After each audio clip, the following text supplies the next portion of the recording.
шабуыл көрсетіп кетуі керек. Тізгінді қолға беруге болмайды. Міне, партерде уақыт ұтып алуға болады. Соңғы секундтар. Жасауға болмайды, әрине. Юшино тағда.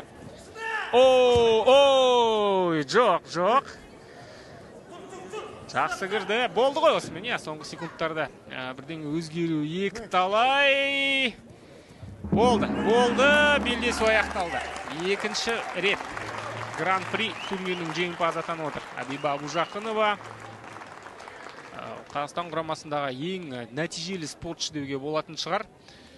Бұл спортшы соңғы турнирлердің барлығында дерлік медаль үшін күресіп жүр. Кем дегенде қола медаль үшін күреседі. Абиба Абужақынова міне өзінің тарихи жетістігін тағы бір мәрте жаңартты. Алғаш рет Гран-при турнирінде топ жарған қазақ қызы еді. Португалияда 2023 жылы міне